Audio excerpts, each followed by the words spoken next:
Ṣẹ́gẹ̀rẹ́ jẹ́ ìwòrìwò ọmọ àlàpọ́là sọ̀rọ̀. Ajéjọ́ fi lé mi ṣe bùgbé fi ọ̀dẹ̀dẹ̀ mi ṣe bí ajé tẹ̀dó sí jẹ́ ní ọlọ́wọ́ ọmọ jẹ́ ní ọlọ́run jẹ́ kí n rí ẹ̀mú sun rere bíi tẹ̀lẹ́gbẹ́ mi.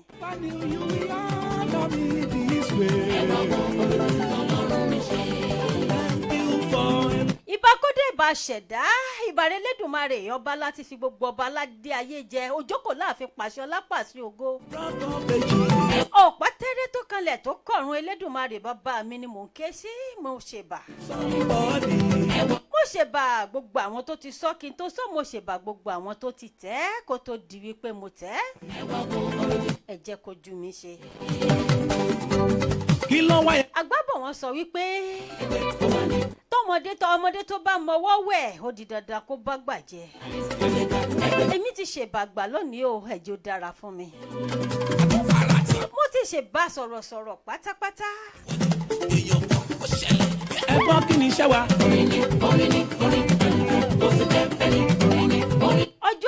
Ọjọ́ ajé náà lètò tẹ́ ń gbọ́ lọ́wọ́ báyìí láti bo ni láti lè ṣe Káyà rédíò TV náà ni ẹ ti ń gbọ́ mi báyìí alájọ Kanishi trotro station last bus stop Accra Ghana ibẹ̀ láti ẹ̀dó sí ibẹ̀ láti ń rọ̀ bí òjò tí à ń dá bí ọ̀wẹ̀. Ṣé ẹyọ lórí wa? Ẹ wá wèrè wa bẹ́ẹ̀ sí tún kì í ṣe fún orí pípé. Kẹ́ mọ̀ wípé òdú ni mí bẹ́ẹ̀ náà ni mi ìsàìmọ̀ fólókò orúkọ mi ò yípadà orúkọ mi ni Olúbísí ọmọ bíbí Akinloye Ìkòyí Ẹ̀sọ́ ọmọ aṣọ tó sì mọ́ bàbí kọjẹ́. Àjọ mú kúlù kẹ̀kẹ́ àwọn lánìlú àwọn lálẹ́dẹ́ àwọn lánìlú. Adúpẹ́ lọ́wọ́ Elédùmarè ọba tó ti mú wa lọ láti ìjẹjọ tó tún mú wa padà bọ̀ láyọ̀ àtàláfíà òun náà la fọpẹ́ àti ìyìn fún. A ti dé bá a ṣe máa ń délé léyìí a ti bẹ̀rẹ̀ bá a ṣe máa ń bẹ̀rẹ̀. Olúwa ló fi yẹn rán. Wàláì kámúrà gbàtàràgbà kámúrà gbàtàràgbà ńkọ́. Mo fẹ́ kẹ́ ẹ mọ̀ wípé Awakọ̀ Elédùmarè ni. Kó ba lè jọra wọn náà ni. Ajá gbè wá láṣẹ Elédùmarè ọba kọ́dá. Ọba ṣẹ̀dáyé ọba tó mọ gbogbo tó lè so gbogbo nínú ohun gbogbo. Ajá gbé gbogbo wa. Wàá jójòjò. Wàá jójòjò. Wàá jíjó ọpẹ́ o. Tí bàbá ẹ̀ lálejò máa jó. wàláì tí n bá yálé ẹ̀ tí mo bá ẹ lálejò wàá jó aṣú ẹ torí mi gangan kọ́ òkò tó ni mí láyé ara mi.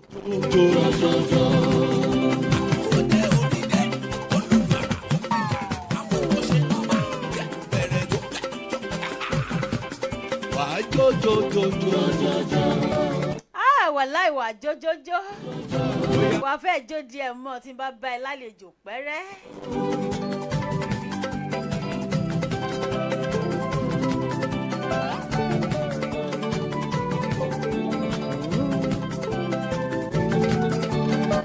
Just like and share love. Come on, music on the floor.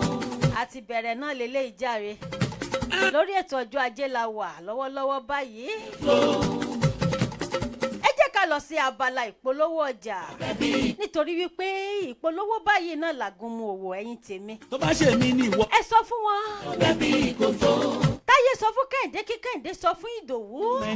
Ó yá tábàlà ibi tẹ́ ẹ bá wà. Ẹ yọ Ṣèyí Michael. Ẹ jẹ́ kó yé wọn pé Olúbísí ti gbòde. Ọmọ bíbí Akinloye ti tún dòde lórí ètò kan tó ṣe wípé ẹ máa ń gbọ́ o ètò ọjọ́ ajé ọjọ́ ajé ọjọ́ ajé. Ẹ máa gbọ́ kọ́ńbọ́ọ̀kì. Ẹ máa gbọ́ nǹkan ẹ máa gbọ́ kọ́ńbọ́ọ̀kì. Àgbọ̀ṣe gbogbo ẹ̀ pátá ńlá máa tò lẹ́sẹẹsẹ tá a máa mú wá fún yín. Àmọ́ ìpolówó báyìí mo fẹ́ kẹ́ ẹ mọ̀ pé òun làgùn mu òwò. Ẹ jẹ́ ká lọ sókè lọ́hùn-ún ká lọ sí abala ìpolówó ká bọ̀ ná.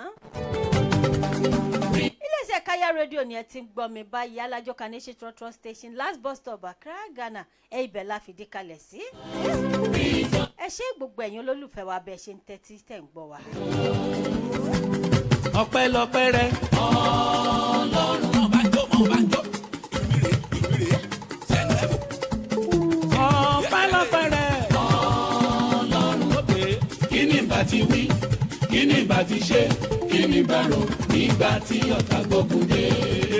Ọpẹ́ ní f'Olúwa, bàbá wa olóore, àṣepá. Kábíyèsí lẹ̀. Àjànàkú kọjá àmórí nǹkan fèrè bá a bá rẹ̀ ní ká sọ pa àárẹ̀ ni gbogbo ẹ̀yin tí a fẹ́ lọ sí hajj tàbí umrah iléeṣẹ́ Al-Barakatu Lillahi ní kẹ́ ẹ bá lọ iléeṣẹ́ tó kà màmá iléeṣẹ́ tó yọrantí iléeṣẹ́ tó ṣe é fọkàntán bá a bá wọn lọ sí hajj tàbí umrah ẹ ó ṣiṣẹ́ yín láṣẹ pérépéré òtẹ́ẹ̀lì tó súnmọ́ Kaaba lẹ́ máa dé sí ẹ ó bá wọn àfáàgbàgbà pàdé níbẹ̀ tí wọ́n máa fọ̀rọ̀ Ọlọ́run bọ̀ wá ìdánilẹ́kọ̀ọ́ tó péye tí ó mú ìrọ̀rùn bá wá wà nílé iṣẹ́ wọn gbogbo àwa tá a fẹ́ lọ sí hajj ọdún yìí ààyè wà fún wa láti sanwó wa sílẹ̀ tàbí àwa tá à ń gbèrò pé ọdún tó ń bọ̀ la fẹ́ lọ sí hajj kọ́lọ́run kó kà wá yẹ àǹfààní wà fún wa láti sanwó wa sílẹ̀ léyìí tí ó fi mú ìrọ̀rùn bá wa Al-Barakatu Lillahi wà jákèjádò àgbáláyé gbogbo ẹ̀yin tẹ́ ẹ wà ní Kumasi Kasua Bolitanga Burkina Faso Togo ni títí tí ó fi dé ìlú Ghana ẹ má wulẹ̀ dààmú jìnnà ẹ tara ṣàṣà máa bọ̀ sí ẹ̀ka iléeṣẹ́ wọn tó wà ní ìlú Ghana Ghana office wà ní Jayo East Legon adjacent to Jayo Central Mosque Medina branch Medina taxi rank opposite Ecobank head office wọn wà ní suite 2 Olomore housing estate Abeokuta Ogun State Lagos branch ó wà ní shop 31 Abraham Adesanya shopping complex Onípànù Ṣómólú Lagos Ìjẹ̀bú-Òde branch ó wà ní SA Awoyelu street off Ibadan garage beside health center Dogbo Ìjẹ̀bú-Òde Ogun State fún ẹ̀kúnrẹ́rẹ́ àlàyé ẹ pè Ghana number sórí +233 556 933 392 tàbí kẹ́ ẹ pè +233 235 592 071 ẹ tún lè pè sórí +233 555 703 356 tàbí kẹ́ ẹ pè +233 545 307 577 lẹ́ẹ̀kan sí +233 545 307 577. Mo ṣe é mo rí àánú gbà. Ẹ kú ilé padà bọ̀. Ó ṣe é mo rí àánú gbà o torí kì í ṣe gbogbo ènìyàn lórí àánú gbà. A kú ọjọ́ ajé àgbè gbogbo wa lágbára lọ́wọ́ Ọlọ́run ọba kọ́dá bá ṣẹ̀dáyé. A máa mú ìpolówó wá fún yín lọ́kọ̀ọ̀kan lẹ́sẹẹsẹ kẹ́lì bá rí bó ṣe rí. Ẹ̀yin tẹ́ fẹ́ lọ ájì, ẹ̀yin tẹ́ fẹ́ lọ umura, ẹ̀yin tẹ́ fẹ́ tajà tẹ́ fẹ́ rajà. Ẹ súnmọ́ bí yìí. Lẹ́yìn rẹ̀ ọba mímọ́. Mo sọ fún yín gbogbo ẹ̀yin tẹ́ wà lórí online radio wa wípé tẹ́ tẹ́ bá fẹ́ mọ̀ wò wá live and direct tẹ́ sì fẹ́ mọ̀ rí àwọn ìpolówó wa ẹ mọ̀ bọ̀ wá sórí Facebook page wa ẹ máa ráwọn ìpolówó wa lóríṣiríṣi bá a ṣe ń polówó àwọn nǹkan tá à ń polówó gangan ẹ máa rí wọn live and direct. Kaya Radio TV lórí Facebook page wa.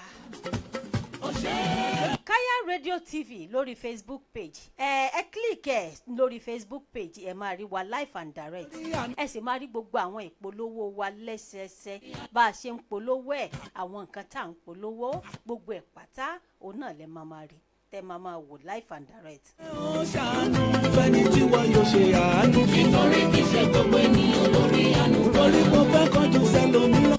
ẹ jẹ́ ká lọ sí ọ̀dọ̀ ìkíni o the queen factor Ahahaha! Ìgbà ọ̀tún ti dé ní ilẹ̀ adúláwọ̀ ohun tẹ́ ń wá lọ ṣòkòtò ń bẹ lápò ṣòkòtò gbogbo ẹ̀yin tẹ́ fẹ́ máa raṣọ àbá. ṣàtìgbọ́ nípa ìpín ṣàtìgbọ́ ẹ̀bà máa sọ pé ò gbọ́ ṣàtìgbọ́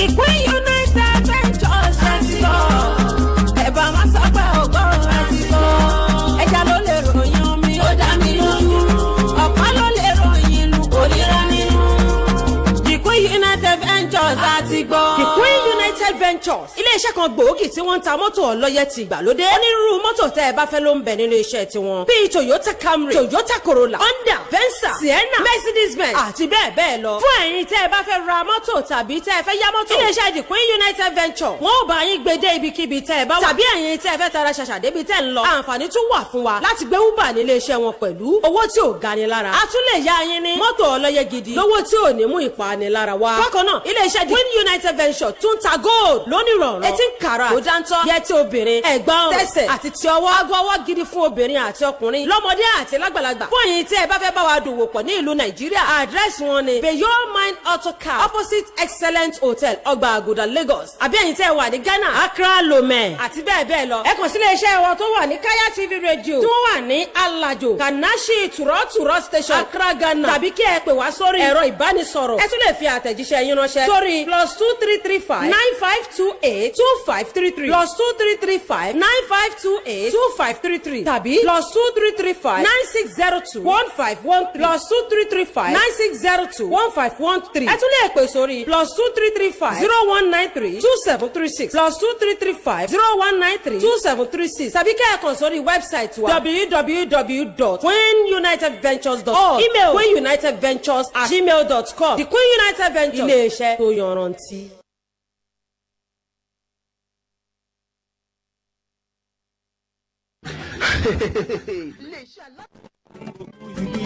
orí kì í ṣe gbogbo ènìyàn lórí àánú. abájọ wọn wá kà mí mọ́ wọn àwọn tí ó fẹ́ ṣe àánú fún. orí kì í ṣe gbogbo ènìyàn lórí àánú.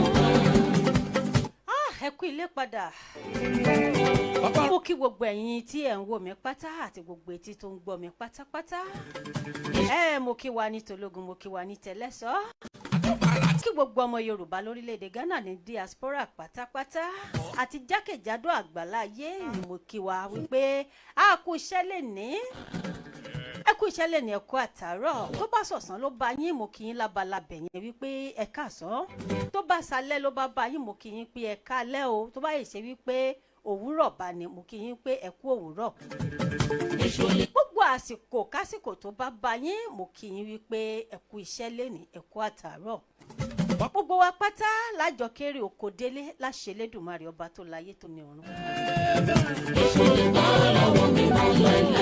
ìpolówó tẹ gbọ́ tán ìwá láti iléeṣẹ́ The Queen Factor The Queen Factor The Queen Factor bí wọ́n ṣe ń ta mọ́tò bẹ́ẹ̀ náà ni wọ́n ń ṣe kíni wọ́n ń fi mọ́tò rent ẹ̀yin tẹ́ bá fẹ́ ṣe kíni tẹ́ fẹ́ yá mọ́tò bóyá ẹ fẹ́ ṣèyàwó tẹ́niyẹn ò tí ì ra mọ́tò ẹ wá wò pé báwo lẹ ṣe fẹ́ ṣe wọlé The Queen Factor wà nílé lówó tí ò ga ni lára rárá owó tí ò ṣe wípé ẹ máa ronú rárá o kò rí bẹ́ẹ̀ iléeṣẹ́ iléeṣẹ́ wọn wà káàkiri orílẹ̀-èdè àgbáyé pátápátá. Àwọn eléyìí èso ní mọ̀dàrú ènìyàn rárá o. Tẹ́ ẹ bá dẹ̀ fẹ́ ra mọ́tò ni wọ́n á ṣe kí ni, wọ́n á dá yín lóhùn, wọ́n á bá yín rà á. Tó bá ṣe pé ẹ fẹ́ rà lókè òkun kẹ́ ẹ fẹ́ gbé wá sórílẹ̀-èdè tẹ́ ẹ bá wà, wọ́n tún ṣe kí ni, wọ́n tún wà nílé fún yín. Wọ́n máa bá yín rà á, bẹ́ẹ̀ náà ni wọ́n á gbé ránṣẹ́ fún yín, wọ́n á dìlífà ẹ̀ fún yín. Àwọn eléyìí èso ní jìbìtì débi wípé ẹ máa kówó fún wọn, wọ́n máa sọ wípé àwọn ọ̀mọ̀ròwó wọn ọ̀tún rọ́jà, ẹ gbàgbé ẹ̀. Wọ́n máa sọ fún wa pé ojú kọ́ la fi mọbẹ̀ tó ní magí o, àfi tá a bá mọbẹ̀ yìí tá a fi kannu. Ọbẹ̀ lè máa ta sánsán nímú kó ṣe wípé nígbà tẹ́ ẹ bá fi sẹ́nu tán ẹ máa tú dànù ni. Àmọ́ the Queen Factor nílé iṣẹ́ wọn wàláì kò rí bẹ́ẹ̀ rárá. ìkọrin ó sing ní bàbá ó sing. Ọbẹ̀ wọn ta sánsán nímú, ó tún ta sánsán lẹ́nu, ó tún ṣe kí ni, ó tún dùn gbémì. Tó ṣe wípé tẹ́ ẹ bá bù sẹ́nu báyìí adùn má dẹ́ ẹ̀kẹ́ ni. Bí ilé iṣẹ́ tí wọ́n ṣe rí nìyẹn.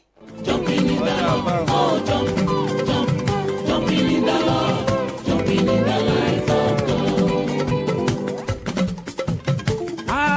Bẹ́ẹ̀ ló ń ṣe, bẹ́ẹ̀ ló ń ṣe, oníṣẹ́ àṣepẹ́ o.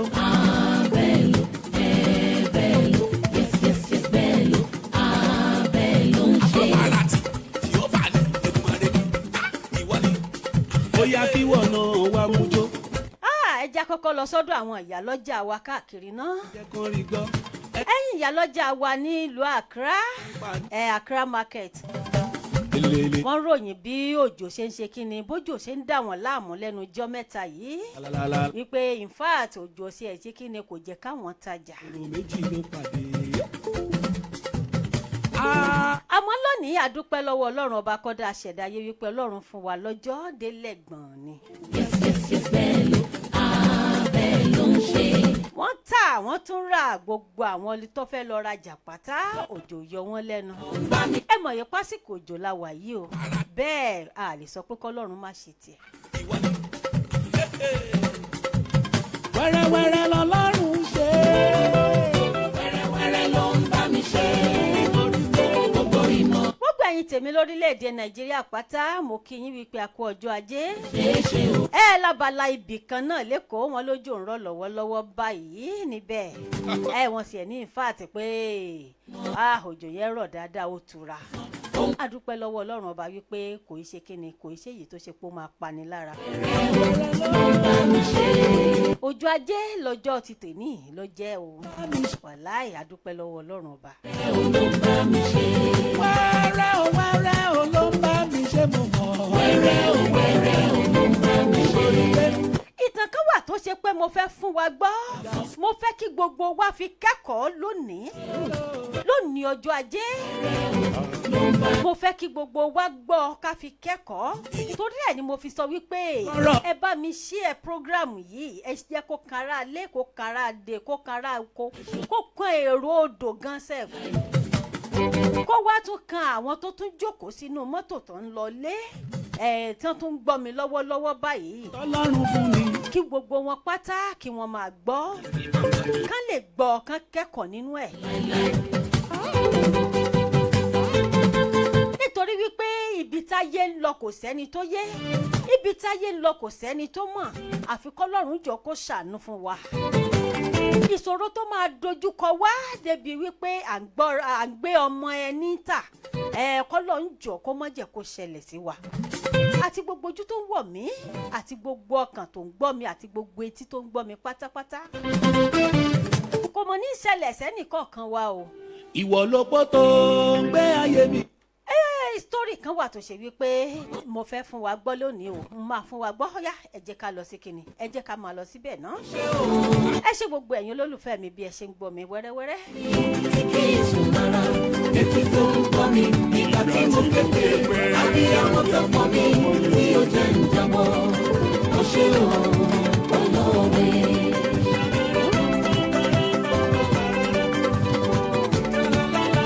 Bàbá àti màmá nílùú abúlé kan ni wọ́n wà, lórílẹ̀-èdè kan náà ni. ẹ jẹ́ ká fi orúkọ bo gbogbo yẹn láṣìírí àbẹ́ ẹ jẹ́ ká wá mẹ́nu bà ìtàn yìí ní ṣókí ká wá mọ mẹ́nu bà lọ ká lè bá a rí nǹkan tá a fẹ́ mú nínú ẹ̀ ká lè bá a rí mọ́. nítorí wípé ayé ti dorí kodò níbi táyé ń lọ Ọlọ́run nìkan ló mọ̀. Bàbá ń tọ́mọ nítorí owó bẹ́ẹ̀ lọ́mọ ń ta bàbá nítorí owó. Ìyá ń ta aya ẹ̀. Èmi gbádùn rẹ̀. Ìyá ń ta ọkọ nítorí owó bẹ́ẹ̀ lọ́kọ ń ta aya ẹ̀ nítorí owó nítorí àti jẹ nígbà míì nítorí àti mu nígbà míì.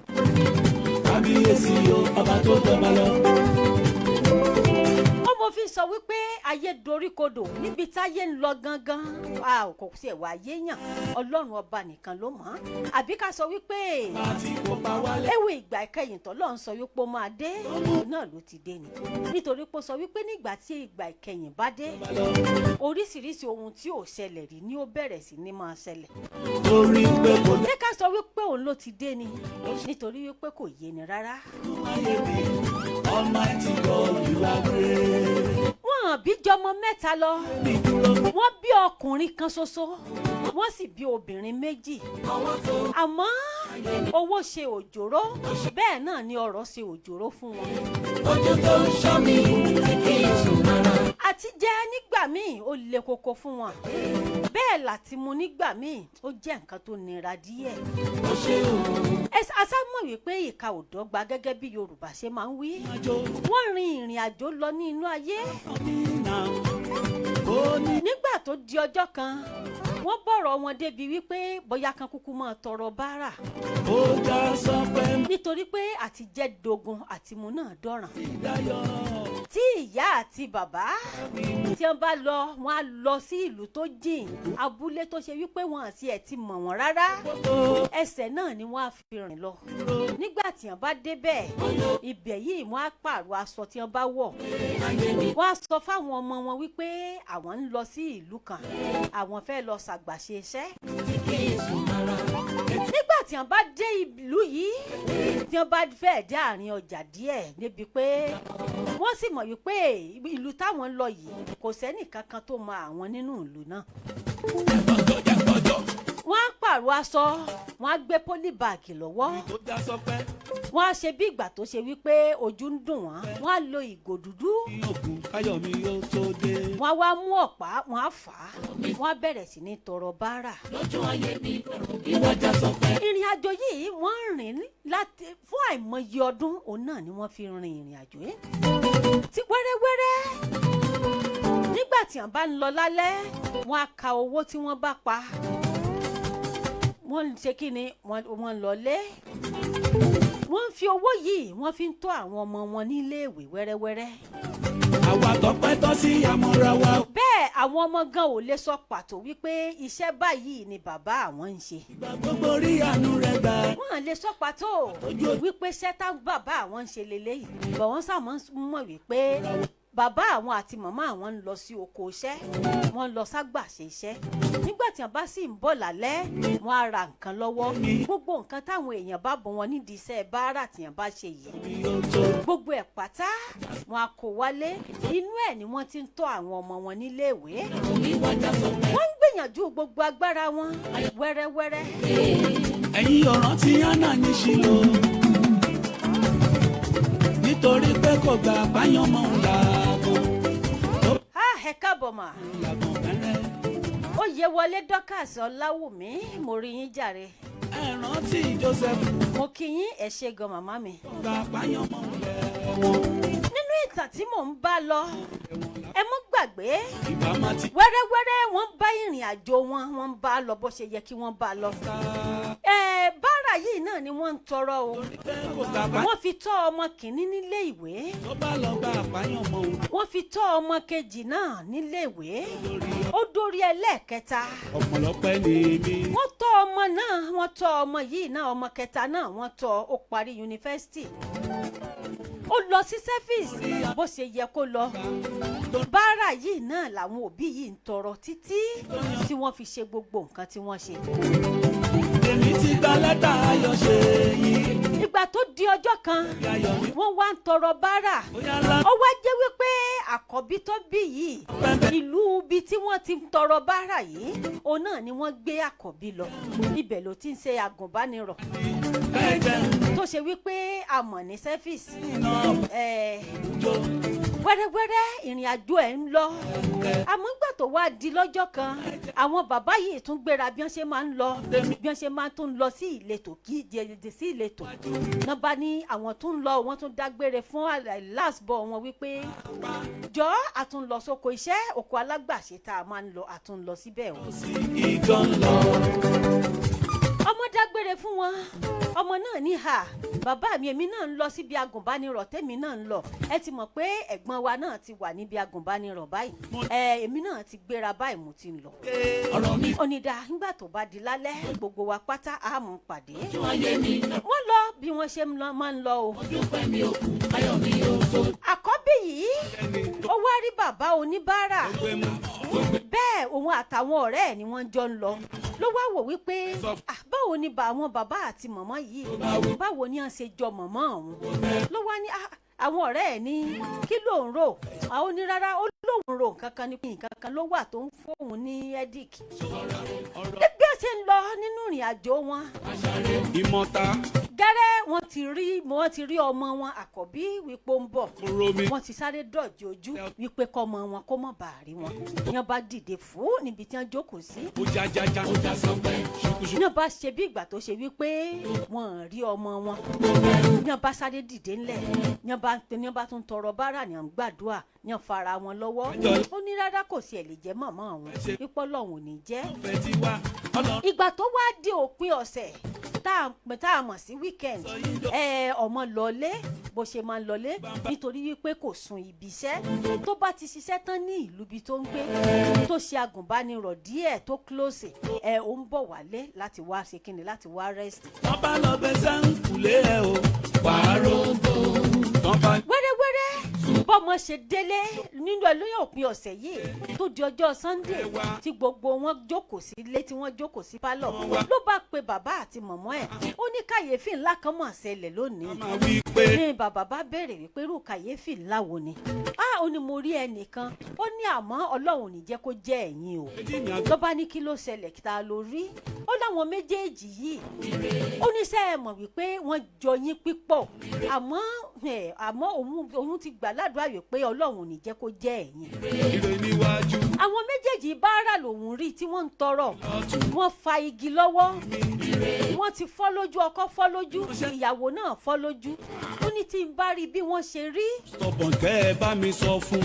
ó ti dọmọ yẹn. ó ní dádì. dọmọ èmi. ọláàánú abiyamọ máa ṣe yín o ó láàánú máa ṣe yín o nítorí wípé àwọn òbí yìí máa jọ àwọn òbí ó ní máa jọ yín tó pọ̀ o ó lámọ́ gba àwọn ọ̀rẹ́ òun sàǹbí òun léèrè wípé ọ̀rẹ́ kí ni nǹkan tó rí ó lóhùn ní rárá òun ò rí nǹkan kan kò sẹ́ni tì pé kán má wọ̀rí wípé ọ̀rọ̀ kan ló ń fóun ní headache ó lóhùn bá sàṣọ nǹkan bẹ́ẹ̀ yẹn ló bá bẹ̀rẹ̀ lọ́ba làwọn méjèèjì bá wora wọn lójú ẹ sá ti mọ̀ wípé mèsù jàǹbá àti mèsù gàǹbàrí èmi náà kọ́ ó ti yé wọn náà bá wora wọn lójú wọn rẹ́rìn músẹ́ wọ́n ṣe bí ìgbà tó ṣe pé àwọn kọ́ ni wọ́n ọmọ sì ń bá sọ̀rọ̀ ló bá dà wípé ẹni tó o wá ń sọ yìí ìjọ wa lọ fún un lówó ó ní kò sí ẹ̀wà sí change kankan lọ́wọ́ òun ní táìmù gbà náà débi wípé òun sì ẹ̀fẹ̀ fún un ó láwọn kọ́ tóun wá gbé tóun receive lọ́wọ́ kóun tó sọ wípé òun bojú wẹ̀yìn báyìí òun ò rí wọn lórí ìjókòó mọ́.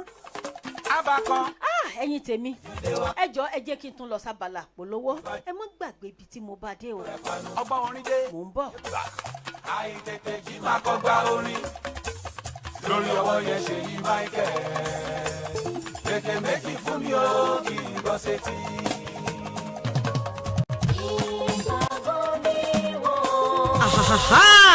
ìgbà ọ̀tún ti dé ní ilẹ̀ adúláwọ̀ ohun tẹ́ ń wá lọ ṣòkòtò ń bẹ lápò ṣòkòtò gbogbo ẹ̀yin tẹ́ fẹ́ máa raṣọ àbáyà jàlábíà bag bàtà lára tútà tó já sí pé ìlú Egypt lẹ máa ń lọ ẹ má dààmú lọ síbẹ̀ mọ́ rárá ẹ tara ṣàṣà máa bọ̀ wá sí iléeṣẹ́ Kaya TV radio ní ìlú Ghana Bone Sheikh ní aṣojú ibi tí wọ́n ti ń ta àwọn ọjà yìí ní ilẹ̀ Egypt iye tẹ́ máa rà ní Egypt náà la máa tà fún yín nílùú Ghana oces ni wọ́n máa ń kó wá oces náà la máa tà fún yín láti bá wa dòwò pọ̀ ẹ sẹ́ndì àwọn nọ́mbà yín a máa add yín sórí gúrùpù nọ́mbà Egypt ibẹ̀lẹ̀ ó ti máa rí oríṣiríṣi gbogbo ohun tẹ́ ẹ bá fẹ́ yálà aṣọ ni bàtà ni báàgì ni tí ẹ bá ti san owó yín àti owó kílò tí wọ́n máa bá yín fi wọn àwọn ọjà náà pẹ̀lú ògo titọ́ lọ́hùn ọjà yín á tẹ̀ yín lọ́wọ́ láti gba ọjà yín tí ò ní mú nira dání ẹ tara ṣàṣà máa bọ̀ wá sílé iṣẹ́ Kaya TV Kaya Radio tí wọ́n wà ní Alajo Accra Ghana fún ẹ̀kúnrẹ́rẹ́ àlàyé ẹ pè Bunshek ní ìlú Egypt sí orí +2011 4800 6199 +2011 4800 6199 àbí kẹ́ ẹ pè Kaya TV Studio Line sórí +2335 0193 2736 +2335 0193 2736 àbí kẹ́ ẹ pàfà Ṣàfihàn sórí +2335 9602 1513 +2335 9602 1513 Ajia Kaya +2335 9528 2533 +2335 9528 2533. Adúláwọ̀ ohun tẹ́ ń wá lọ ṣòkòtò ń bẹ lápò ṣòkòtò gbogbo ẹ̀yin tẹ́ fẹ́ máa raṣọ àbáyà jàlábíà bag bàtà lára tútà tó jẹ́ sí pé ìlú Egypt lẹ máa ń lọ ẹ má dààmú lọ síbẹ̀ mọ́ rárá ẹ tara ṣàṣà máa bọ̀ wá síléeṣẹ́ Kaya TV Radio ní ìlú Ghana Bunshek ní aṣojú ibi tí wọ́n ti ń ta àwọn ọjà yìí ní ilẹ̀ Egypt iye tẹ́ máa rà ní Egypt náà la máa tà fún yín nílùú Ghana oces ni wọ́n máa ń kó wá oces náà la máa tà fún yín láti bá wa dòwò pọ̀ ẹ sẹ́ndì àwọn nọ́mbà yín a máa àdì yín sórí gúrùpù nọ́mbà Egypt ibẹ̀lẹ̀ ó ti máa rí oríṣiríṣi gbogbo ohun tẹ́ ẹ bá fẹ́ yálà aṣọ ni bàtà ni báàgì ni tí ẹ bá ti san owó yín.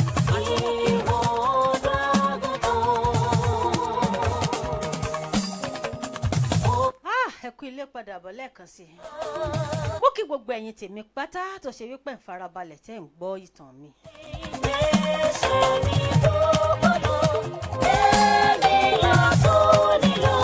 gbogbo ẹ̀yin tó ṣe wípé ẹ fẹ́ rajà ẹ fẹ́ máa taṣọ àbáyà ní bàtà ní gold ní jewelries ní báàgì ní oríṣiríṣi tó ṣe wípé ẹ fẹ́ máa ta oces àǹfààní ńlá kan ló ṣí sílẹ̀ fún yín lọ́wọ́lọ́wọ́ báyìí tẹ́ ẹ bá fẹ́ ká hide yín sínú gúrùpù a máa hide yín láti ìlú Egypt náà ti máa bá yín rà wá náà ti máa bá yín kó wá.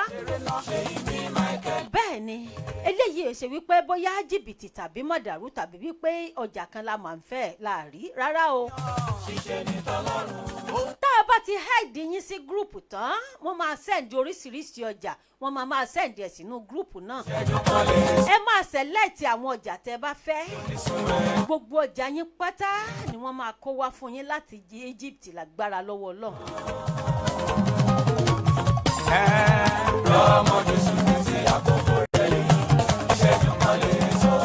owó mọ́tò tó ṣe wípé o tún fẹ́ máa kó o tún fẹ́ máa wá wá owó mọ́tò yẹn papọ̀ mọ́ owó ọjà kó ba lè jọra wọn.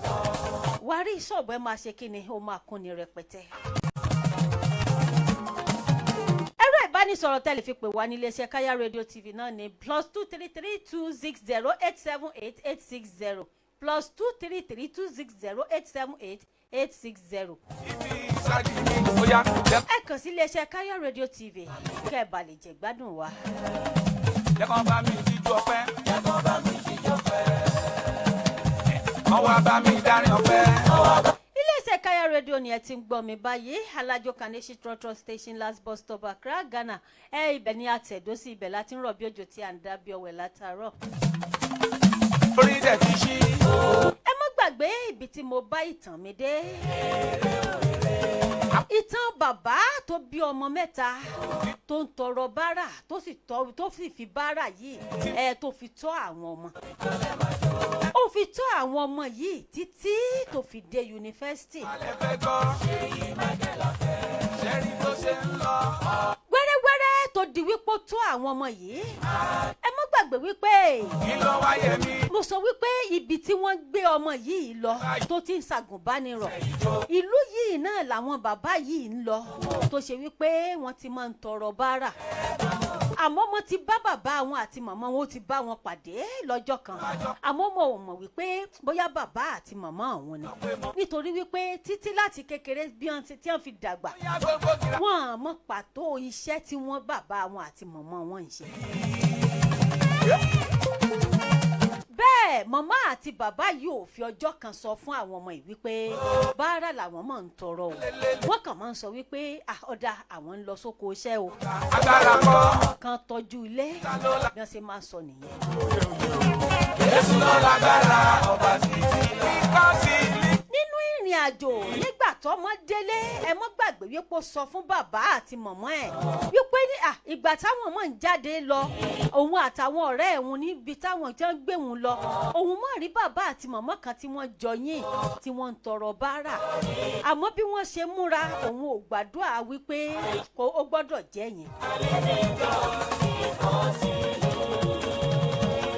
nítorí wípé bárà ni wọ́n ń tọrọ bẹ́ẹ̀ àwọn méjèèjì sì ti fọ́ lójú àwọn màmá àti bàbá ìwà wora wọn lójú bẹ́ẹ̀ wọ́n gbẹ̀rín wọ́n sọ wípé kò lè yí ẹ iṣẹ́ tá a ti ń ṣe wọ́n sọ sínú ara wọn wípé iṣẹ́ tá a ti ń ṣe láti kékeré tá a ti bí gbogbo yín pátá tẹ́ ẹ fi débi tẹ́ ẹ dé lónìí ẹ̀yin ẹ mọ̀ wọrí ẹ̀ sáà mọ̀ jọlá yín àwọn mọ̀ wípé nígbà tẹ́ ẹ bá dépò ńlá tẹ́ ẹ ríṣẹ́ gidi ọlọ́run á ṣe é ẹ̀yin náà á ṣe kí ni ẹ lè tọ́jú àwọn ẹ ralé fáwọn ẹ rọkọ̀ fáwọn.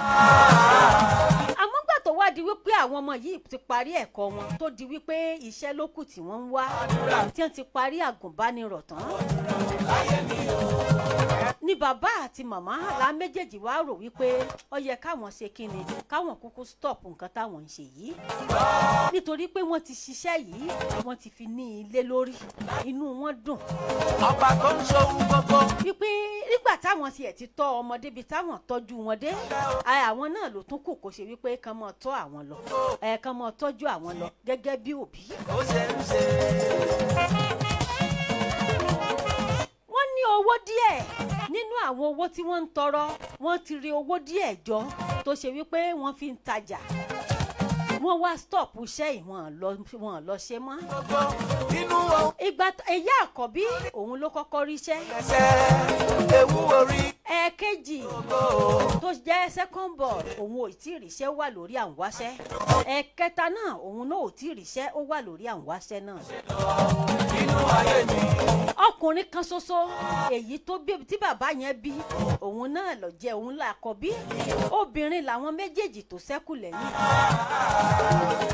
wọ́n wò wípé ìgbà tí ò ríṣẹ́ ó gbàna ti kíni ó gbàna lé ọkọ lọ.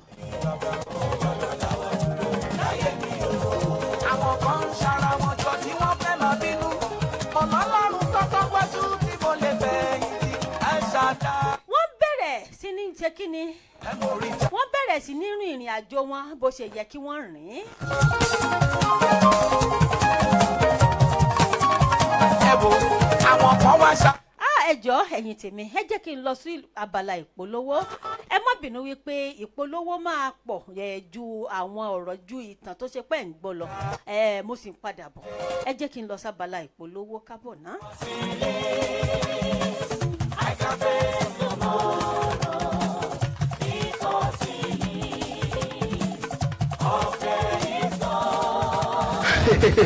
iléeṣẹ́ alárùbáríkà kan mo tún gbédè o iléeṣẹ́ tó ṣe é fẹ̀yìntì tó ṣe é súnmọ́ tó ṣe é gbójúlé Bisi Express ló lè ṣe é torí pé ọ̀gá ni wọ́n ọ̀gá nìkan láwùjọ òkúta iléeṣẹ́ alárùbáríkà Bisi Express Bisi Express Bisi Express wà nílùú Kasua Accra Ghana ibẹ̀ ni wọ́n wà tí wọ́n ti ń kọjá wọlé tí wọ́n tún ń kọjá jáde fún àǹfààní ẹ̀yin tẹ́ bá fẹ́ rọjà láti Nàìjíríà sílùú Ghana láti ìlú Ghana sílùú Nàìjíríà Australia ni Amẹ́ríkà ni Japan ni China ni kódà kíbikíbi tẹ́ ẹ bá wà tẹ́ ẹ bá fẹ́ kọjá wọlé Bisi Express ní kẹ́ ẹ súnmọ́ inú Kasua ni ẹ̀yin tẹ́ ẹ bá fẹ́ kó ọjà jáde ẹ̀yin tẹ́ ẹ fẹ́ rọjà láti ìlú kan sílùú kan by air ni àbí by road Bisi Express ní kẹ́ ẹ súnmọ́ nọ́mbà tẹ́ máa pè wọ́n sí ó náà ní +233 244 780 330 Express ló lè ṣe é òní kẹ́ ẹ súnmọ́.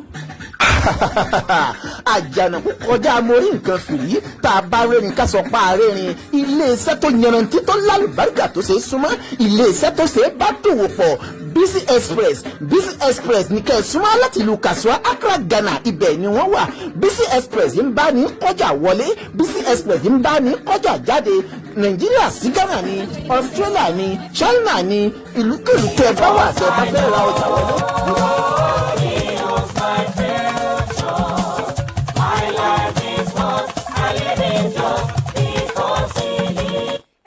padà bọ̀ lẹ́ẹ̀kan sí i. Mo kí gbogbo ẹ̀yin tí ẹ̀ ń wò mí pátá, mo bẹ́ẹ̀ náà ni mo kí gbogbo etí tó ń gbọ́ mi pátá. Mo fàkókò ìsọfún yín wípé iléeṣẹ́ Kaya Radio TV ni ẹ ti ń gbọ́ mi báyìí. Alájọ Kaneshi Trotro Station last bus stop Accra, Ghana, ibẹ̀ ni àtẹ̀dó sí. Bóyá o fẹ́ polówó ọjà ẹ tàbí o fẹ́ ká bẹ́ẹ̀ ṣe ìkéde, ẹ̀rọ ìbánisọ̀rọ̀ tẹ́lẹ̀ fi pè wá, òun náà ni +233 260 878 860 +233 260 878 860. Mo máa sọ kankan fún wa wípé ojú kọ́ la fi mọbẹ̀ tó ní magi àfi tá a bá mọbẹ̀ yìí tá a bùlà nínú ẹ̀. Ẹ bá wa dòwò pọ̀ kẹ́ ẹ bá lè ṣe kíni kẹ́ ẹ bá lè jẹ gbádùn wa.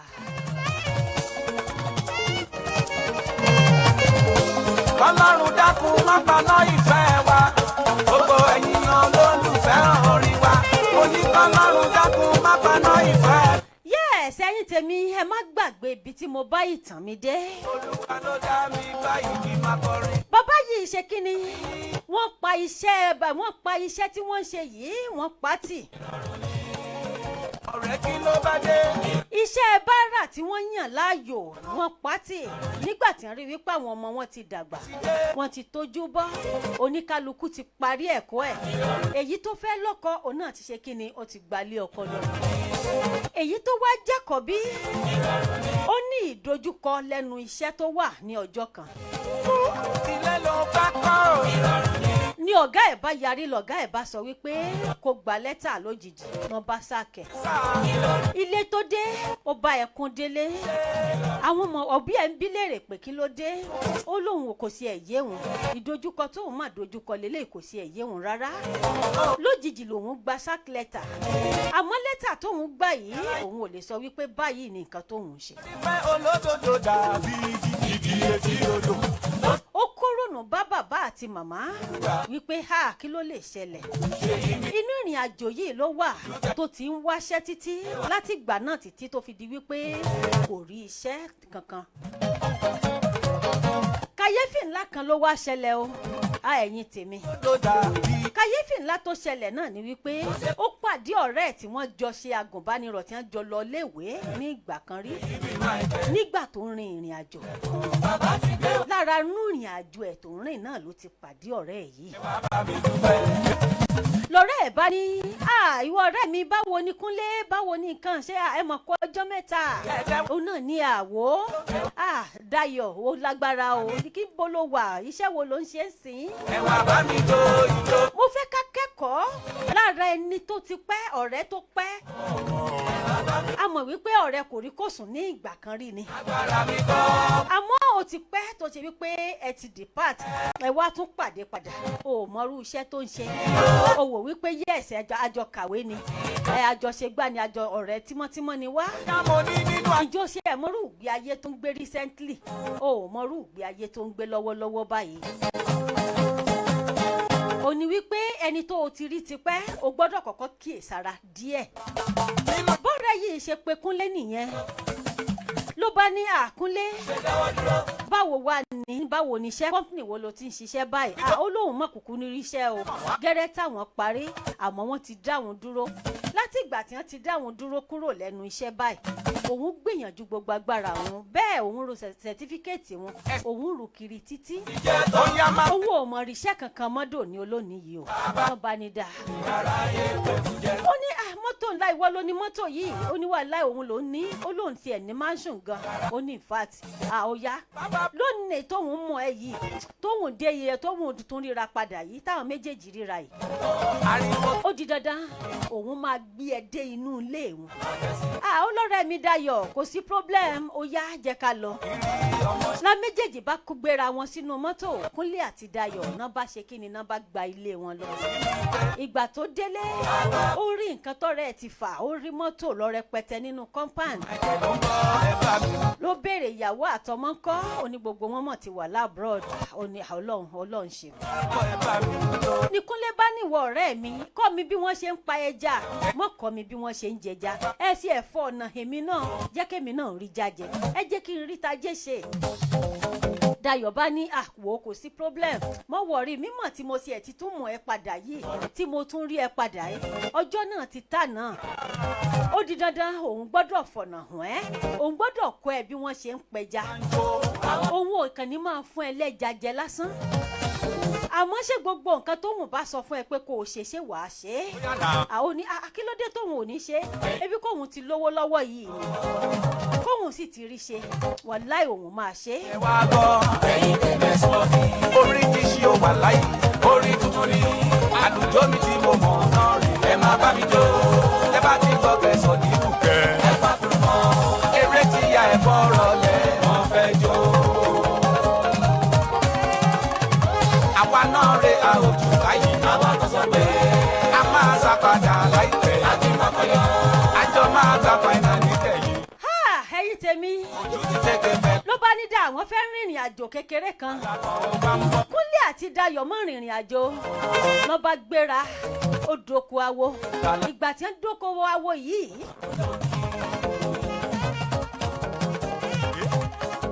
ní Kúnlé bá sọ fún Dayọ̀ wípé aláwẹ̀ wá ń bì níbo la tún já sí níbo la wà. ó ní ọ̀rẹ́ mi torí gbogbo tó o bá ní bíbà yìí Kúnlé mẹ́nu mọ́ ni o a kì í wí bẹ́ẹ̀ a kì í rò a kì í sọ fún ni ohun tá a rí. òjò ló nílùú wa ẹ má. ó ní ọ̀rẹ́ ó ní jọ̀dá kan jẹ́ kí n padà Dayọ̀.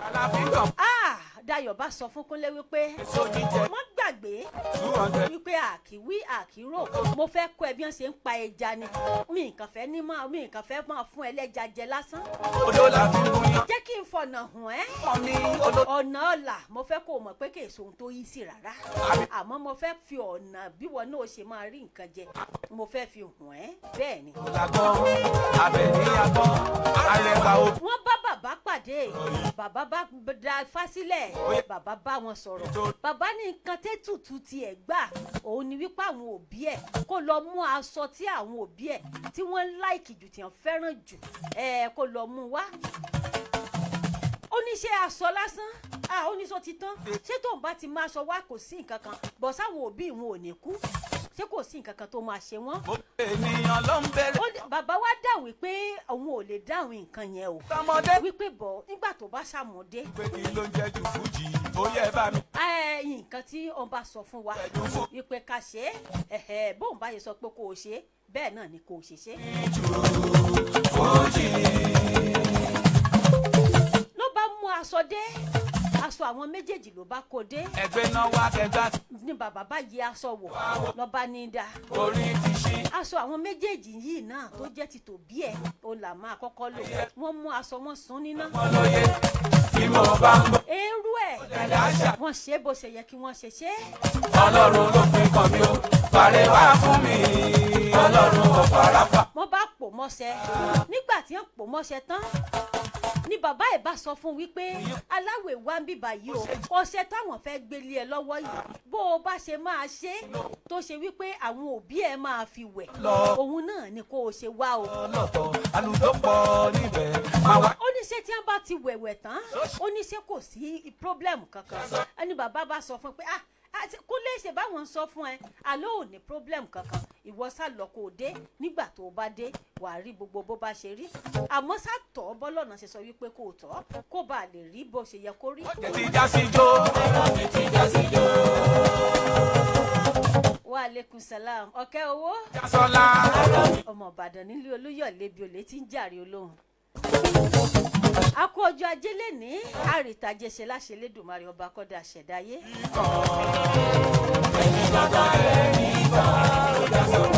èmi kankan lè rí èmi. ẹ̀yin tèmi bí bàbá ṣe gbé ọṣẹ lọlé fáwọn òbí ẹ̀ nìyẹn o. ó mọṣẹ bàbá fi wẹ̀ mọ̀mọ́ náà fi wẹ̀ àwọn méjèèjì fọṣẹ wẹ̀. kankan lè rí kàn. ló bá padà lọ ó lọ fún bàbá tó bá a ṣiṣẹ́ tó gbọ̀nsẹ̀ fún un ó lọ fún un lábọ̀ ó ní tó mo ti ṣiṣẹ́ náà bó ṣe yẹ bẹ́ẹ̀ ṣe ní kí n ṣe o mo ti ṣe é bẹ́ẹ̀ ṣe ní kí n ṣe mo ti tọ́ bẹ́ẹ̀ ṣe ní kí n tọ́ wọn ló dáa wọ́n wọ̀rí ní tiẹ̀. bóyá náà ṣe yìí ló ń pèdè ẹ wá wò. ìgbà tó di ọjọ́ keje lù àsìkò. ní kíni làwọn òbí méjèèjì ní bá kú. sọ pé ta ló ń pè. la méjèèjì bá kú, ìkan kú lọ́jọ́ kìíní, ìkan kú lọ́jọ́ kejì. Kàyéfì ńlá ló ṣẹlẹ̀. Ní bá ní ha kí ló dé, gbogbo ará àdúgbò ń pariwo, wọ́n bá kẹ́dùn, wọ́n ṣe òkú bó ṣe yẹ kán ṣe. àlùjọ. Ìgbà tá a máa fi rí bí oṣù mẹ́ta sí méjì, owó bú rẹ́kẹ́rẹ́kẹ́, ọ̀la dé, owó dé. orí ń dùn mí. láyé mi mo fẹ́ fèdè. Bí Kúnlé ṣe mú kíni, àwọn òbí tó ṣe wípé wọ́n tọrọ báárà ran nílé ìwé láyé ti di létí. títí tó fi dé yunifásitì tó fi parí ẹ̀kọ́ ẹ̀. Àmọ́ ńgbà tí ó ṣe wípé ìṣòro kékeré dé bá, Kúnlé ṣe kíni, ó gboko awo lọ, ó bá ọ̀rẹ́ ọjọ́ tó ti pẹ́, ó bá pàdé, ọ̀rẹ́ mú lọ sóko awo, wọ́n mú àwọn òbí méjèèjì náà, ó fi wọ́n ṣògùn owó. náà rèé làwọn kan sọ pé òun ni. Àkókò tó yẹ káwọn òbí yìí dúró kán máa jẹ oúnjẹ Kúnlé, àkókò náà ni Kúnlé gbèrò wípé ó yẹ kóun fi àwọn òbí òun kóun fi wọ́n ṣògùn owó. tún pẹ́ mọ́ ẹ wá mo ṣe Olúwa mi ọba ògo. Ṣé ẹ ti rí wípé àìtètè jí lọ́mú. ilé ayé ìta bá ń sọ wípé ibi táyé ń lọ kò sí ẹ̀yẹ ni mọ́, àti kọ́lọ́run jọ kó ṣàánú fún ni ló ṣẹ́kù. pẹ́pẹ́pẹ́. Nígbà tí òbí bá ronú wípé òun ronú ọjọ́ kúnlẹ̀, ọjọ́ tó gbé sínú títí tó fi pé kíni, tó fi di ọdún mẹ́ta, tó wá fi tọ́ ọmọ náà, tó jìyà jẹ ìṣẹ́, tó fi tọ́ ọmọ náà jáde, tó fún un lẹ́kọ̀ọ́ tó yanrantí, tó wá tó àkókò tó yẹ kí ọmọ náà ṣe kíni. wọ́n jóná mi. Ẹ ṣe jàre. ó yá Ọ̀kẹ́ owó. lọ́mọ láàrin èrò òròmọdìyẹ láàrin àṣà. ẹ̀wọ̀n Tó wá tó àsìkò tó yẹ kó máa jọrọ ọmọ, tọmọ wá wò wípé ikú ló kù tó tọ́ sáwọn òbí náà. Ikú ló yẹ kó ṣe kíni, ẹ̀jẹ̀ kan. ikú ló yẹ kó tọ́ sáwọn òbí náà. Ìjẹ́sọ́ dàbí. ọmọ lọ́mọ lọ́rùn sílẹ̀ jọ. ẹ̀jẹ̀ kọ́mọ lọ́mọ ó jayé. Ṣé níjọ́ rírí jẹ ojú àìrí jẹ, ọjọ́ tí òjò máa pa wọ́n bí tí wọ́n ti ń ṣiṣẹ́ báárà, sọ́jọ́ ni ṣé nǹkan yìí làwọn òbí yìí fẹ́ rò ní. ẹ̀gbọ́n lọ́rẹ́. Àbí ní ọjọ́ tó ṣe wípé mọ́tò gbá wọn, àbí ọjọ́ tó ṣe wípé wọ́n lọ wọ́n tutọ́ sí wọn lára, àbọ̀jọ́ tó ṣe wípé owó tí wọ́n ń gbà gan-an sẹ̀ ẹlòmíì á fi ra gbogbo ara kó tó di wípé gbélé wọn lọ́wọ́. kéèmọ̀ Ṣé iná làwọn òbí yìí fẹ́ rò ní? ó yá nílé Sunday ọmọ ọdún fa. Bí Kúnlé ṣe fi àwọn òbí ẹ̀ méjèèjì ṣògùn owó nìyẹn o.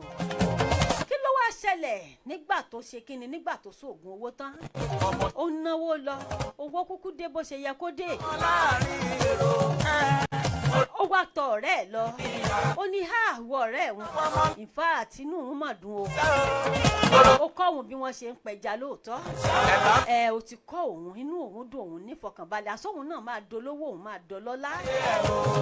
ẹ bàbá mi fọ́ Ó bẹ̀rẹ̀ sílẹ̀ jọ. ẹ̀jẹ̀ kọ́mọ lọ́mọ ó jayé.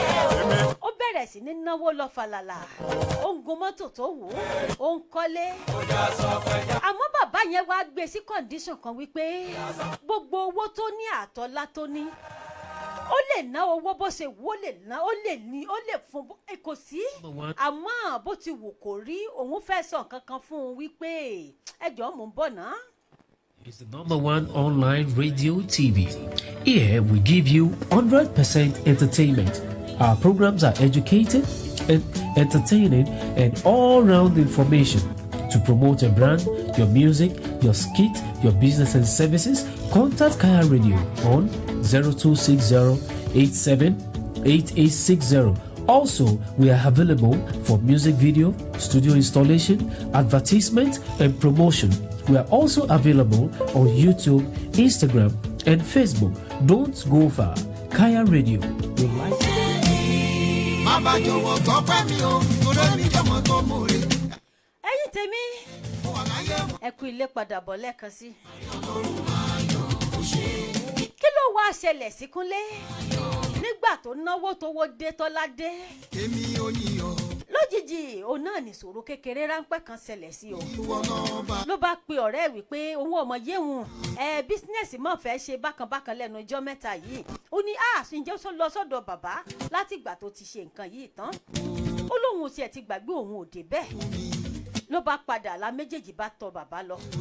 Ìgbà tí wọ́n dọ̀dọ̀ bàbá sọ fún wọn wípé látọjọ́ ìwọ Kúnlé látìgbà tó o ti ṣe nǹkan tó o ṣe tán o ò ṣe ẹ̀dọ́dọ̀ ọ̀hún o ò fẹ́ wá fẹ́mi ìmoore hàn ṣé béèyàn ṣe é ṣe nìyẹn ṣé tí nǹkan tó ṣẹlẹ̀ sí ò bá ṣẹlẹ̀ sí ò ṣe ẹ̀ ní dọ́dọ̀ ọ̀hún. ó bẹ bàbá ó ní kí bàbá má bínú bàbá ní dákìlárí gbọ́ kí ló ṣẹlẹ̀ o ló bá bẹ́kẹ́jọ́ ló bá rò ó lóhùn àwọn òbí ìwọn méjèèjì lòun máa ń rí ni ó ń yọ sí wọn ó ní nǹkan tó kàn ṣẹlẹ̀ fún nínú ìrìn àjò tó máa rìn tó ní ìpín nínú pẹ̀lú owó tó ní òun ni wípé ọdún 5 péré òun náà ló kù fún lókè pẹ̀ ló bá káwọ́ lérí ó ní bàbá tóun ṣẹ̀ṣẹ̀ bẹ̀rẹ̀ ayé jíjẹ ọdún 5 péré ó ló jẹ́ máa dúpẹ́ ní wípé ọdún 5 ni ó lẹ́lòmíì wà tó ṣe wípé ọdún kan péré ni wọ́n máa ń fún wípé kù àmọ́ wá dúpẹ́ àwọn àǹjẹ̀nù tó ń bóun sọ̀rọ̀ sọ pé ọdún 5 péré ni wọ́n fi kún ọdún ẹ̀. òun ló kù tó ṣe wípé ó máa lò lókè èrùpẹ̀ ẹ mọ̀ wípé kò sírun olówó kan tó máa ń sọ wípé bóun ṣe lówó tó kóhùn kú wọ́n á sọ pé àwọn ṣẹ̀ṣẹ̀ bẹ̀rẹ̀ enjoyment náà ni àmọ́ bó ti wá wù kó rí gbogbo owó yìí bó ṣe lówó tó náwó fàlàfàlà tó lọ́lọ́ tó ní gbogbo ẹ̀ kò gbọ́dọ̀ fún ọ̀kan lára àwọn ọmọ ìyá ẹ̀ ní 10 naira 10 naira kéré ó pọ̀ jù kò gbọ́dọ̀ fún àwọn ẹbí ẹ̀ kankan nínú owó náà. ọ̀rọ̀ mi ò gbẹ́jọ́ wẹ́wẹ́ ju kí wọ́n jọ lọ. kò fún ẹnì kankan lówó bẹ́ẹ̀ kò fi àṣírí ọlá ẹ̀ kò fi hàn anybody wọn tó já àwọn ọmọ ìyá ẹ̀ wọ́n kàn rí wípé ẹ̀gbọ́n àwọn lówó lójijì àwọn rò pé bóyá iṣẹ́ tó ṣe náà ló débẹ̀ àmọ́ ní ìgbà tí òun béèrè máa béèrè nǹkan èyí ọmọ kò bí o ọlọ́run ló sọ mi. bẹ́ẹ̀ ìyàwó tó ní ìyàwó gan ò rọ́mọ bí láti ìgbà tó ti wà nílé ẹ̀ èmi inú mi. ní bàbá bá sọ fún un pé àsìkò tó yẹ kó ṣètùtù tó àmọ́ ìyàwó ẹ̀ òun náà ní kí ni ilé tutù fẹ́ gbà lọ́ba ní dáa mi ò gbẹ́jọ́ wẹ́wẹ́. ó rọ́ lójú ó sunkún ó fa ìyàwó kalẹ̀ wọ́n fi ṣètùtù.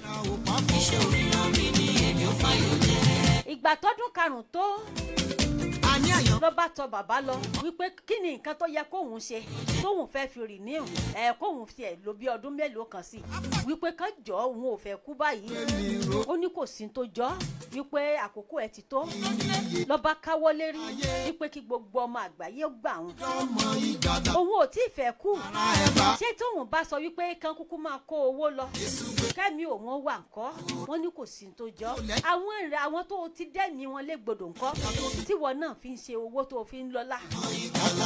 aládé orí ara ẹ̀ bá fi ṣe olówó.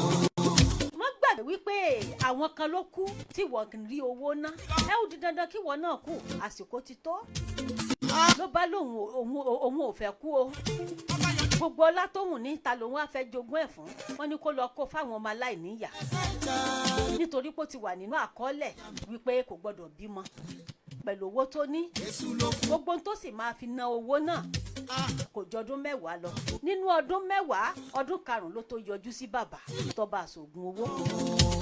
alágbára ayé kò létí o.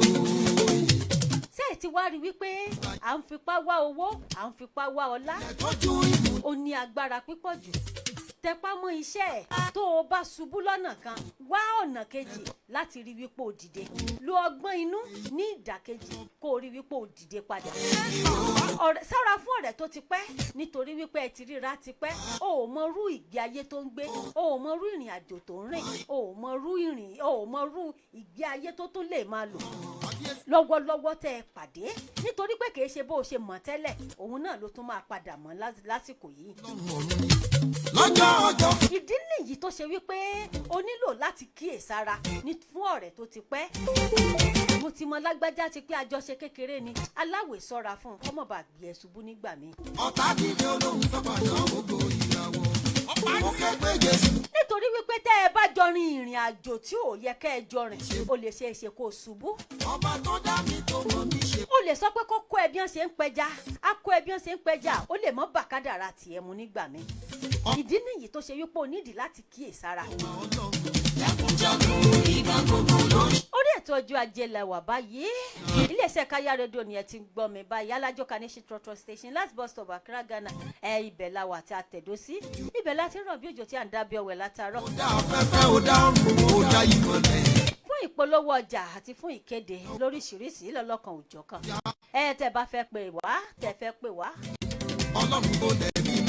ẹ̀rọ ìbánisọ̀rọ̀ wa náà ni +23326087860 +23326087860. wọ́n bí mi o. Káyọ̀ rédíò light up your day ó pọ̀ ńlẹ̀ bí ẹ̀pẹ̀ lọ́jọ́kọjọ́.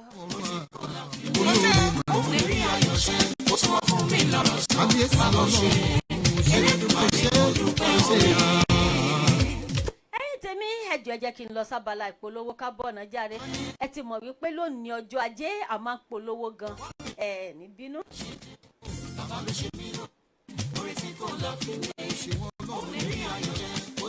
ẹ ti gbọ́ nípa ilé iṣẹ́ kan tó fi ní lọ́kàn balẹ̀ iléeṣẹ́ Spring Baking and Spring Packaging tí wọ́n ń ṣe búrẹ́dì tìgbàlódé oríṣiríṣi onírúurú búrẹ́dì tẹ́ ẹ bá fẹ́ ó wà nílé iṣẹ́ wọn bíi butter bread wheat bread coconut bread sweet bread àti bẹ́ẹ̀ bẹ́ẹ̀ lọ fún ẹ̀yin tẹ́ ẹ fẹ́ ṣe alágbàtà wọn tàbí ẹ fẹ́ ra àrà túntà ẹ kàn sí iléeṣẹ́ Spring Baking bákan náà ni wọ́n tún ní machine tí wọ́n fi ń ṣe oríṣiríṣi nylon bíi souvenir nylon polybag nylon packaging nylon ice block nylon pure water nylon àti bẹ́ẹ̀ bẹ́ẹ̀ lọ Spring pure water náà ò gbẹ́yìn bẹ́ẹ̀ fẹ́ kí wọ́n bá yín produce bottle water lónìrànràn yálà ẹ fẹ́ ṣe alágbàtà ni tàbí ẹ fẹ́ ra àrà túntà ẹ kàn sí olú iléeṣẹ́ wọn tí ó wà ní Samapun Light Industrial Area opposite International Community Secondary School Medina ní ìlú Ghana fún ẹ̀kúnrẹ́rẹ́ àlàyé ẹ pè sórí +233-240-303-466 +233-240-303-466 tàbí kẹ́ ẹ pè sórí +233-545-307-577 lẹ́ẹ̀kan sí +233-545-307-577 Spring Baking and Spring Packaging.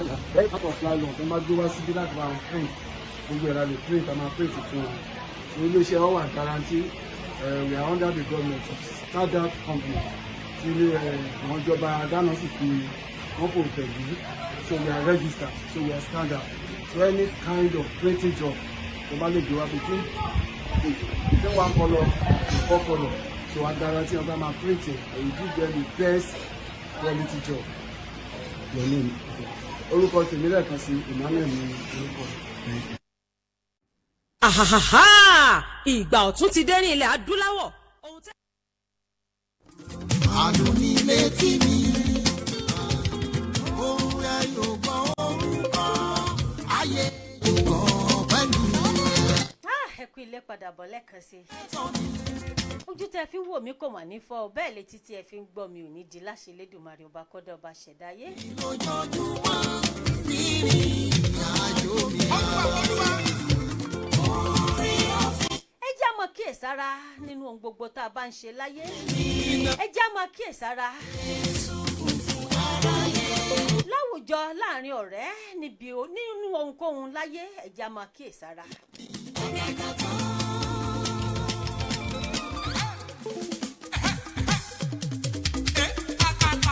orí Olúwa ṣe lórí iṣẹ́ mi.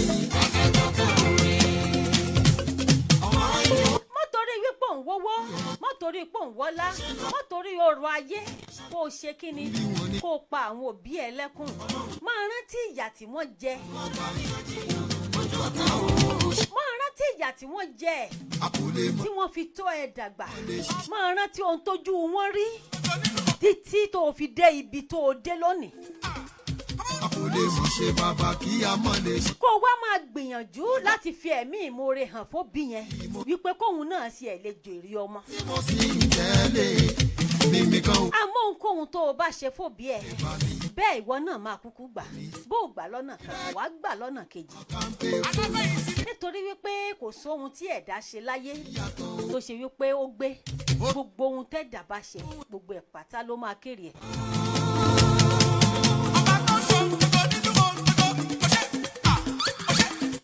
sókí náà báyìí náà sókí lọ bẹ oge tá a bá dógún ọdún dandan ni kó pé bá a bá sì dọ́gbọ̀n oṣù dandan ni kó pò kò ní ju sókí báyìí lọ lábala ètò ọjọ́ ajé lónìí àwa ti ń fi àkókò yìí dágbére fún gbogbo ẹ̀yin olólùfẹ́ wa wípé ó tún di ọjọ́ mẹ́jọ lágbára lọ́wọ́ Ọlọ́run ọba. lójú ọ̀tá ó ṣe wo lójú ọ̀tá ó ṣe.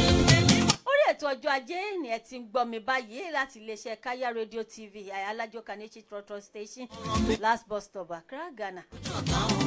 ibẹ̀ la tẹ̀dó sí ibẹ̀ la wà tá a ti ń dábí ọ̀wẹ̀ tí a ń darí tá a ń rọ̀ bí òjò. ìwọ ló gbé mi lékè lójú ọ̀tá ṣe bí. èmi fi ìfọ̀kànláyọ̀ tó jẹ́ adúpẹ́ lọ́wọ́ Elédùmarè ọba kọ́dọ̀ ọba ṣẹ̀dá ayé ọba tó ní ká máa bẹ tó bá lè wú ó lè tún sọ wípé ká má sí mọ́. òun náà ni ọba ńlá ti fi gbogbo ọba aládé ayé jẹ fálọ́tún fálọ́sì ọba ti fagi pápá ìyá ni. mo fẹ́ kẹ́ ẹ mọ̀ wípé